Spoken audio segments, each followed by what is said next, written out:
Well, hello again, everyone, and welcome to our latest webcast that we're bringing you from Travel Weekly.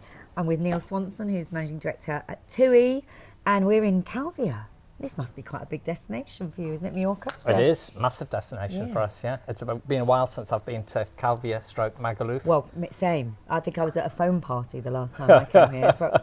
Don't know if you were there. Yeah, but I don't think I was at your phone party, but I've been to a few events in Magaluf. Let's say no more than that. Well, it's very much changed since then. We're here for the Abta convention, of course, and you have been on the main stage today. So I thought we'd have a little chat about that. I mean, I'm going to pick up on a few things you said, Neil.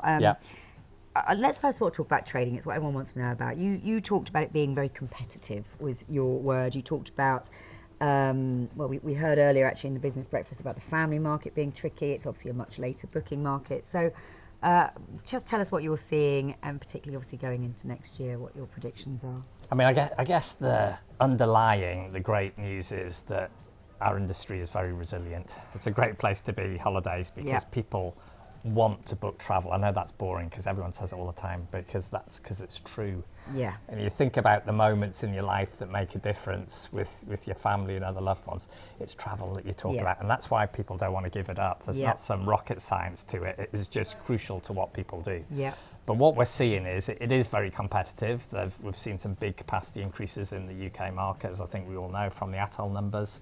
So there is lots more availability for people. At the same time, you've got people having a bit of financial uncertainty. We know the budget's coming in end of November. And you're talking about this year, because it was then very late, wasn't it? And perhaps we saw more deals in the market than ever before, really, because of that extra capacity. So probably not where everybody wanted it to be. We had a couple of really great years, and then it has just been slower. Yeah, I mean, people are still booking travel. That's the thing. So it's still booked, but people are waiting a bit later. It's a bit more uncertain, so they're waiting later. The prices might come down in that period. Yeah. There's a lot about how you hold your nerve on prices, but ultimately, people need to sell, you need to fill the beds, you need to fill the planes. You need to know as early as possible. And ideally, we'd want that happening earlier, but people will book when they're ready to book. You know, we can encourage them all we want. So they're not booking at all. That's the key point that so you're not seeing people coming out of the market and going, do you know what, it's so uncertain, I'm not going to have a holiday at all this year. They're just waiting and seeing. You're absolutely selling the capacity. It's just how late it is and at what price. At what price people are paying. Okay. So you perhaps didn't get exactly what you wanted, but you talk about capacity. You've increased your licence again, haven't you, for next year? I think modest is what I would say. Modest? Is that what? Okay. 2%. So I think we can do that. There's an opportunity for us there to do that. I think third-party agents, independent agents, are still our biggest growing channel, and there's an opportunity for us to do more business there. Yeah. And I think with our dynamic strategy, we've still got the core of TUI, but adding that flexibility with dynamic really flying and other beds around it. Yeah. I think it's that, vertically integrated. I've been saying a lot more this year, and someone said to me, oh, that's a blast from the past, or that's quite old-fashioned. Actually, that is absolutely fundamental to what we're doing. The fact that we own those hotels, we're building those hotels, so it's not something that just sits there. We're adding 15 to 20 hotels a year and a lot of interesting destinations. And you can go to those places and you can have the full TUI experience, or you can pick the bits that you're interested in and take more flexibility with different flying or different experiences around it, which is a massive benefit. So you've seen lots of growth in that and all those other airlines that you've been working with, obviously, as well as your own. Yeah. I want to come on to talk about the hotels in a second, but just before we move on from just the general trading, because you did say the budget is going to be really key. And you were pressed on what did you mean by that, and you were saying that you just don't want to see any more rate increases, but that's not a given, is it? Like, we are worried that could happen, and that could then put pressure on people's pockets. Yeah, I mean, there's lots of things that could put pressure. I guess there's the business side of it. What's going to happen to our business costs, which have accelerated over the last year? We're all aware of national insurance, minimum wage. There's the whole SAF piece and the extra cost of that's coming up. So there are big business costs. Yep. I'm hopeful that we won't see anything happening there. If the government wants to drive growth, they've got to make it easier for us in that area. But clearly they want to generate extra revenue, and is it going to come on the customer side that's going to impact our customers and make them less able to And you're getting any indication, because obviously you were making quite good inroads with some of the ministers and the people responsible for our sector, and they've changed again. And I know we heard that perhaps they're a little bit, this government generally is a little bit more listening to us a bit more. But I mean, are you hopeful that you're getting through that? They can't raise APD and they can't keep using us as a bit of a cash cow? I am hopeful. Yeah, I think they understand that, but clearly they're in a difficult position and need to do something. So I think I'm seeing what everyone's seeing with some of the things that are being floated around in the press about possible options, that clearly they're testing the water on some of those things. Yeah. But I'm hopeful in terms of us specifically that that they understand the importance of that, and we just can't keep being targeted for extra costs. Yeah, and then the uncertainty piece is that more problematic? You know, not knowing, is it sort of almost better once we get to that budget and we find out what's in it, even if it's not great? Yes. Is that better for your customers really to know? I think it's better for all of us, isn't it? Yeah. I think we all would rather know where we are and then plan, because I still believe underlying it all, it will take a lot for people to want to give up their travel, and maybe they'll modify it and go for shorter lengths or different board basis, but ultimately they will still want to do it, but they'll have the certainty of knowing what's involved in that and how they manage their budgets. Yeah, okay, all right. So back to then next year, and you've this modest capacity increase. Obviously we've got EasyJet who've put on quite a lot more, but they're from a smaller base. But you've got Jet2 who keeping it the same, so having trimmed as well winter. So do you think overall then the balance, did you wait to see what they did before you made your decision? Because they came out, didn't they, and then you made your decision. But, no, I'm sure we all just operate independently. It doesn't. Right. We'd already decided what we're doing, where we see the opportunity. We do our own thing, as I've said before, and that's absolutely the case. Now, clearly you operate in a market that's broader than you, but you've got to know what's right for your business and act on that. Yeah, okay. And so where I mean, in terms of putting on extra capacity, I mean, you were talking on stage about where you felt there was some really exciting, more sort of exotic destinations and that's obviously what you do, that perhaps your competitors don't do. So that's where you're seeing some growth. Is that, talk to us about that, because you're building hotels and you're saying new destinations. Yeah, I mean, I think in terms of the general capacity, the places that we're seeing do really well this year: Italy, Greece, Egypt, very, very strong. This is where you'll be looking at larger increases. But I am very excited about this exotic package holiday move, that as we're building our own hotels, that Far East, Africa, Middle East piece is a great growth opportunity. And I think they're really exciting destinations for people to go to. And are you expecting your sort of loyal customers who've been to the Med to then sort of transition into these new destinations? I am, because I think that's the benefit, the package holiday. I think it's incredibly healthy in the UK market, the package holiday, which is great news for all of us. People appreciate being looked after and that reassurance of knowing what they're going to get. Yeah. And taking that step away from some of the destinations they may be used to into the unknown, whether that's trip to China or maybe it's Japan, but doing it, maybe it's Zanzibar or Oman. But you're protected with it, and you've got the service underlying it all. But I'm really confident in the product we're getting, where it's all new build product. The quality will be excellent. The Oman piece, where we're going to open 5 hotels for winter 28, the quality will be first rate. Yeah. It's a sun and beach holiday for people to try somewhere just a little bit different. You're still getting the sun, but just do something a bit different. I think people will be excited. Will be comfortable, confident to go to the Middle East. Do you think they'll be all right? I think with the TUI brand and that trust that they've got in that, then yes, I do believe they will, to try something a bit different. And I think we will see that accelerate in future years. That is going to be one of those growth areas that, whereas that they haven't been package holiday destinations historically, I think it will broaden into that. As you're into the frontier, that's where the package will be really strong. So we might see you even add more destinations in those areas in time. We will. Good. Yeah. All right. Yeah. Okay. And then what are you going to do though to make sure people book early and and not wait for these discounts and not wait because they get educated quite quickly. They go, oh, hang on, I got extra free child places and everything that was available last year. How are you going to make sure they're not going to now hold out for that in 26? I mean, the key piece at our disposal is around the quality of the product, and if that's what you want, then you've got a better chance of get what you want early. Yeah. That's not to say you can't get it late, but you've got a better chance, and that's what you want to say. But also people can manage their budgets, and people really appreciate that. A lot of the market now offers the direct debit options where you can spread the cost, which really helps with budgeting. So those are the things.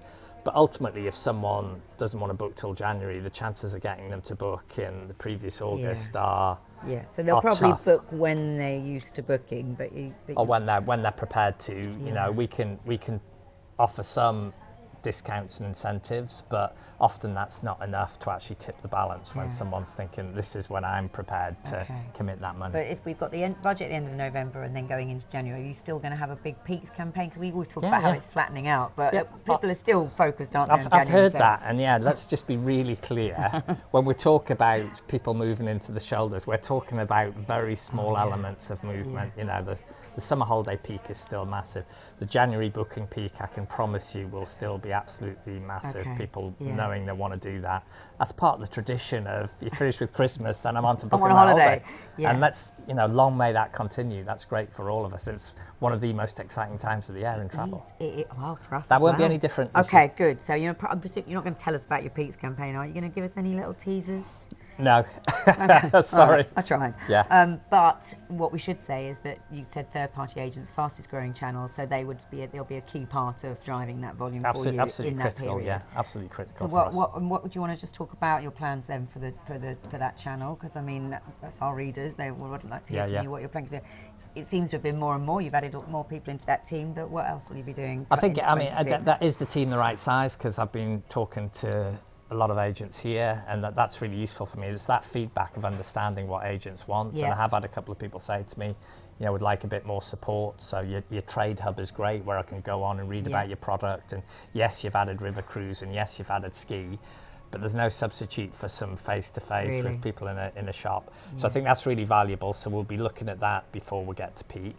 Well, as in adding more people in? Well, look, and does that make sense? Is that demand there, and does that make sense? And clearly with the growth that we're getting there, then it kind of makes sense. So that's something we'll be looking at that. And then you've got the world of TUI events, where we go around, and so instead of going to individual shops, you'll bring people to an airport. We're often doing it, and you get a lot of our team in and other suppliers to bring TUI to life, and we've had incredibly positive feedback on that. Normally those events are with about 60 agents, so we're going to be doing more of those. I think we've done 6 in the last 12 months, and we're going to be ramping that up. So it's a good way to target a lot of people in one sort of location. And always price parity?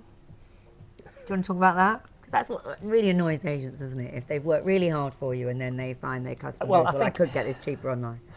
Well, I think it's that bit about it has got to work for agents. We understand that it's got to work for everyone, and how that and that's where the commission bit comes in, and it all depends on how much you have to discount and where we're priced in the market, and is there enough in there? And if it's not, then that's clearly not working for the agent. So that's no good for either of us, because we're not in the business of not wanting to sell through agents. But you've not had any feedback about that I'm not getting any feedback on that. Well, no. So I think maybe they are managing to make money out of selling a TUI holiday. That's good. I guess that's the I'm still bottom getting line, isn't I'm it? still getting incredibly positive feedback, which is borne out by the statistics. It wouldn't still be growing if you weren't seeing that. So the only feedback I'm getting is, could we learn more about your product? Could we have some more face-to-face? So that's the bit I'll be looking at. But as more feedback comes in, then you'll want to react to it, because it is really important to us. Okay, but definitely a good move to have gone back to the trade. That sounds like it's working really incredible. Well. Couldn't be happier with it. And I've spelt that out a number of times about why it makes sense. Logically, it just totally makes sense. These are customers that we wouldn't be coming to TUI if we weren't working with the trade in the way we are. So it's not like replacement. It's new. It's additional business. And are they a more valuable customer out of interest? I mean, do agents manage to upsell them into better sort of TUI hotels? All retail customers you'll generate a higher average selling price, and you'll have more extras, and they want to be looked after, and so they tend to pay more. So they are very valuable customers to us. Yeah. I'm going to rattle through some of the things that happened today, because I know we've got to be somewhere. Yeah. But we just talked a little bit about there was cyber attacks was mentioned today, and then I think the last speaker was saying it's not if but when, and all companies it's going to happen at some point. So I mean, how do you you're running a massive company, across a global base, like how the hell do you kind of make sure you mitigate or plan for that? You've got to have a proper plan in place. So you've got to make sure you've done everything you can think of to mitigate the risk around that. But as again, I think I said this morning, no one is going to be completely safe there. These people are going to be looking to target where they think there are opportunities, and you want to make sure that you're not an easy opportunity in that space. And so make it as hard as possible. They did say, didn't they, targeting transportation companies was just clearly going to be a target. So I guess that anybody in travel's got to be on top of that. Yes. Okay. So, all right. So you've got a plan, but that's more cost, isn't it? You've got to now plan for things like that as well, which there's cost everywhere. Yes. It's cost. It's so annoying. That's what it takes to run a business these days. Oh yeah, good point. Let's talk about social commerce. You talked about influencers and how important, I mean, how many people, you're all over social media, I know, but is that a really big channel, do you think it's going to be for you? Are they just getting inspired by social at the minute, or are they actually buying? I think at the moment they're being inspired by social. I think the buying bit will gradually come. So that is a big opportunity, and the demographic is moving that way. Yeah. But the majority of people are using social in some way in terms of their planning. Yeah, I love the way you're seeing those trends in pop culture and where I want to visit. I've seen this on TV or I've seen that on film, and you really see that coming through in the searches and some of the bookings. Yeah. So those are the things that you want to be exploiting, and social's just perfect for that sort of thing. Yeah, and agents can do that in conjunction with your product, can't they? Yeah. All right, let's keep going. Really exciting that you talk. Well, actually, Ian, your colleague, talked about racecations and things. So there's these new sort of exciting things like getting under a destination, more experiences, and that's something you're doing with TUI Amusement and all these. Yeah. So, is that something a big trend that you're trying to follow? I guess Yeah. not just the racing, but things like that. Experiences and amusement is a big growth opportunity for us. We, as part of this marketplace piece that people are still probably trying to get their heads around what the hell are they doing, it's that ordering that breadth of often, very complicated. It's working though.